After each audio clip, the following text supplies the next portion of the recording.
نحمده ونصلي على رسوله الكريم أما بعد بسم الله الرحمن الرحيم. ابو امامه رضی الله عنه وی چې رسول الله صلی الله علیه وسلم اویل چې الله رب العزت ما ته فرمایل چې اے نبی کچرته ته غواړې نو دا مکی ولا وادي باز د سونی درته جوړ کم. نو رسول الله صلی الله علیه وسلم ورته اویل چې نه پروردګاره زدا خو خوم چې یو ورځ اوګیم او یو ورځ موړیم چې په کوم ورځ اوګیم نو تاسو په یاد کې او د تاسو ته زه آهو فریاد کوم او چې په کوم ورځ زه موړ یم نو زه د زړه نه د ستاسو تعریف بیانوم. رسول الله صلی الله علیه وسلم فرمای تمام انبیاء کرام علیهم السلام باندې سختیانی او فقر و فاقه تیره شوې ده،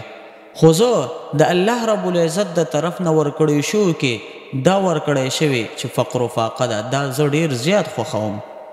عائشہ رضی الله عنها فرمای چې رسول الله صلی الله علیه وسلم کله هم موړوالي انداز کې خوراک نه دی کړی او نه د دې تذکره کړی ده، او رسول الله صلی الله علیه وسلم ته غریبی د مالدارتیا نه او دارنګې لوږه د موړوالي نه ډېره زیاته ورخوښه وه،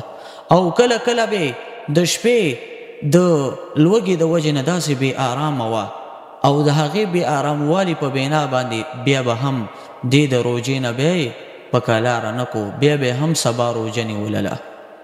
او که چېرته رسول الله صلی الله علیه وسلم غوښتلی نو الله رب العزت نه به ټولې خزانې او د دنیا کې چې څه نه فراخي ده دا به یې غوښتې وه، خو رسول الله صلی الله علیه وسلم ته دا لوږه د عیش او د آرایش نه ډېره ورمحبوبه وه. او عائشہ رضی الله عنها فرمایي زما بخپله د لوږې نه داسې حالو چې په خېټه باندې به مې لاس راکاږلو او دا به مې کاش چې دا نه سامان خو وې چې مونږ پې زندګي تېروله.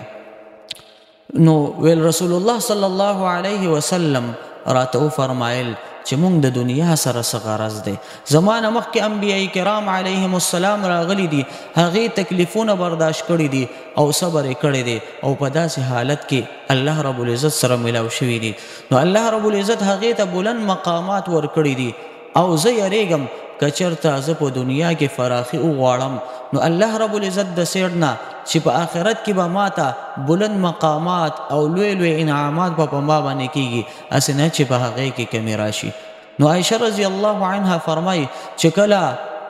رسول الله صلی الله علیه وسلم دا خبره وکړه نو په مشکله سره دینه بعد یو میاشت په دې دنیا کې تېره کړه، بیا دینه بعد د دنیا نه رخصت شو.